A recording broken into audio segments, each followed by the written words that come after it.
You know, there's a lot to learn from the story of Goldilocks and the Three Bears. For children, Goldilocks teaches the importance of respect for other people, respect for their property, just the general idea of not being intrusive with other people. And in adult terms, the moral is simple. Don't fuck with a bear, you might get mauled. And if you do escape without getting your golden locks mauled off, consider yourself lucky. It's a lesson that should have been considered by Goldilocks' new meme-sake, Moldylocks, the aptly named transitioning revolutionary who is, as many have joked, the Marxist equivalent of one of those before and after anti-meth ads. Antifa.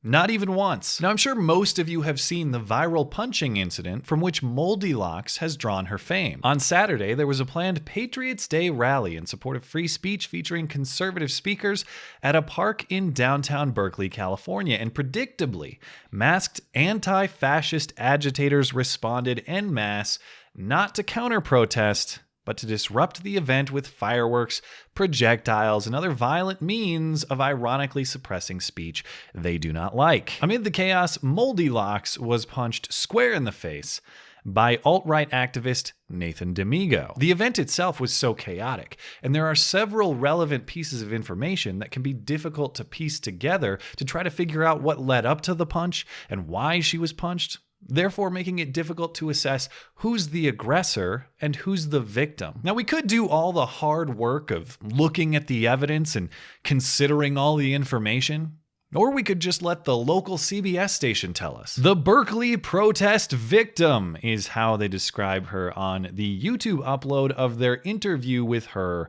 from Monday. She was just there counter-demonstrating against those awful neo-Nazis, the news station writes on its website. I love this presentation. To call her the victim, you have to give her the most charitable interpretation possible. You really have to ignore the available evidence. And to call this event a neo-Nazi rally, you really have to give the event goers the least charitable interpretation possible. I'm fine with either standard. You can be harshly critical or you can be forgiving. Just have a consistent standard. This local CBS station gave Moldylocks an interview so soft, it has no purpose. We'll get to that in a moment. What's frustrating about the interview is it asks none of the questions one would want to ask after doing minimal research on the incident. Let's take a look at what we can see for sure, and then we'll get to the interview itself. Prior to attending the event, Moldylocks took to her Facebook page to express her nervousness, but also her goal to collect 100 Nazi scalps. Perhaps that's just a movie reference in jest. Each and every man under my command owes me 100 Nazi scalps. Or perhaps that's a demonstration of malicious intent.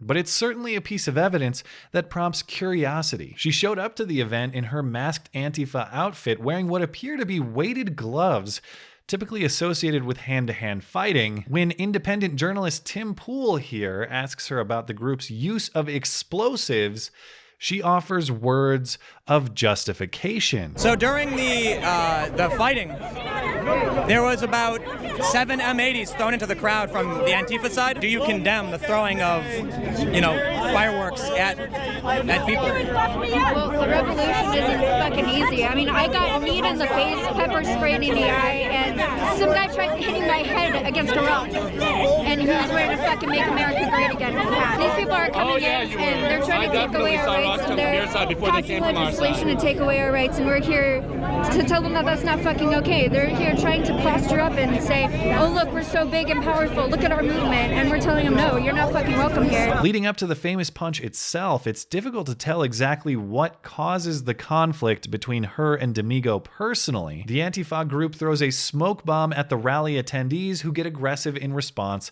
pushing Antifa out. Throughout the incident, Moldylocks is holding a glass bottle gripped by the neck, presumably for use as a weapon. A Reuters photo of a scuffle between her and D'Amigo moments prior to the famous punch shows her wielding a bottle in this way. Throughout the scuffle between the two, you can hear glass breaking, but I can't confirm if that noise is her bottles or not.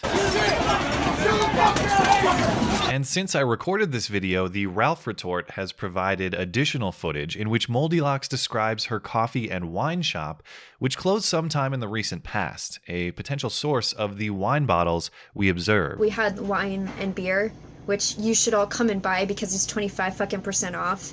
and we're drinking wine as we speak. I have my glass right here. Individually, perhaps each of these factors could have an innocent explanation. Maybe she was being sarcastic on social media. Maybe she just talks a big game when she's cosplaying and thinks she can remain anonymous. Maybe the glass bottle was a frantic grab at a self-defense weapon when things became unexpectedly chaotic. But all of these factors taken together, this is almost certainly not a person just twiddling her thumbs, minding her own business, assaulted at random. Even if we're being charitable, there are at least plenty of questions to ask her, and questions for which she should have good answers if she's truly innocent. But the reporter for CBS Bay Area asks none of them in an interview that is nothing short of a propaganda piece. It all happened really fast, but a smoke bomb went off in the area where the white nationalists and the neo-Nazis were, and everybody was just kind of like confused like what was happening because it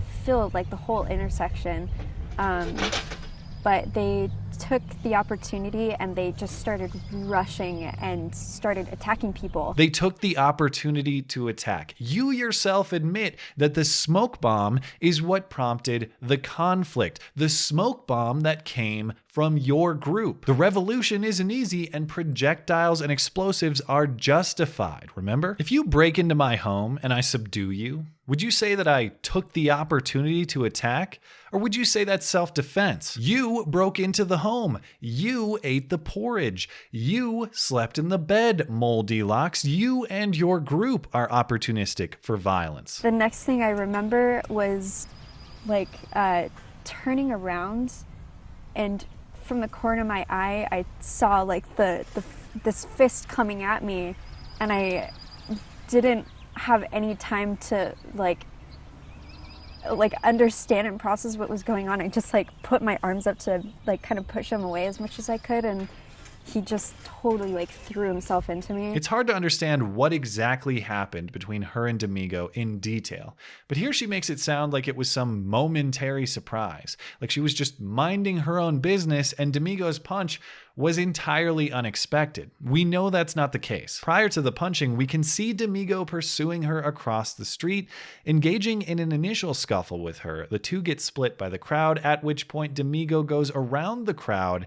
and delivers the meme punch. Whatever happened between them is ongoing. It is not a surprise, and Domingo appears to be after her specifically, presumably for a reason. I don't think we can look at this exchange as a random targeting or surprise, as she describes. The reporter follows up on this provocation theme later in the interview. Were there any words exchanged with you and these people prior to the attack? Did you feel like it was just completely random and unprovoked?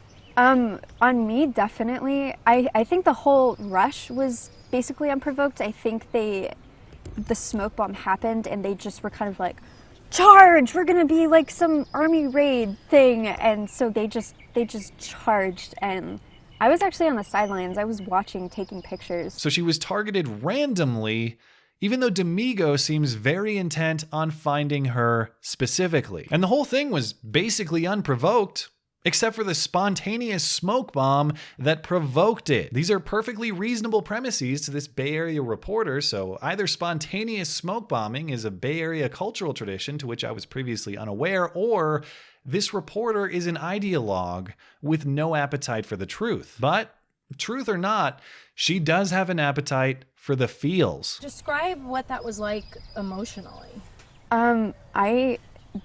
There was no time for emotion. Describe what it was like emotionally. How about describe what it was like factually? How about let's compare her claims to the available video evidence and find out what's really going on here. This CBS station doesn't care about holding her claims against the evidence. They don't even care about holding her claims against themselves. In the interview, Moldylocks describes how her injuries are basically nothing. He punched me like right on the bridge of my nose, which it kind of cut it a little bit, but it's already kind of healed. And the print story says she was not seriously injured. Then why is there a GoFundMe page explicitly set up by her friends to cover bills for her supposed hospitalization? Why was this page later updated to say, oh, actually, I'm fine, my medical bills are covered, but I'll take this money for activist purposes instead? You're not hurt. So why are you and your friends baiting people for $5,000+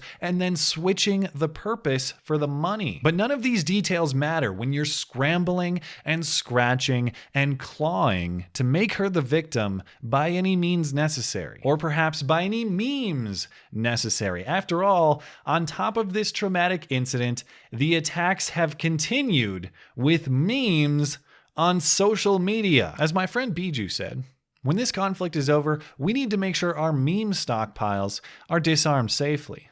We don't want future children accidentally stepping into a meme field and losing a leg. To be clear, I'm not even taking a side on this individual conflict between Moldylocks and D'Amigo, because I don't see clear evidence of who instigated what between the two of them. I'm not Team D'Amigo and I'm not Team Moldy. I'm just Team Truth. I think there are questions that need to be asked of both parties. But if you look at the available evidence, which is easily accessible and analyzable with Google in an hour's time, there is no way you can characterize Moldylocks as a pure victim, at least without asking a series of questions. Unless, of course, you never looked at the evidence prior to the interview because you had a preconceived conclusion that you wanted to support anyhow, which is almost certainly the case here. You are either lazy or ideologically driven, CBS Bay Area. You may take your pick, but neither are especially becoming for a news outlet, which is why your like bar pushes the limits of my computer monitor's resolution. It is there, but it's like one of those optical games.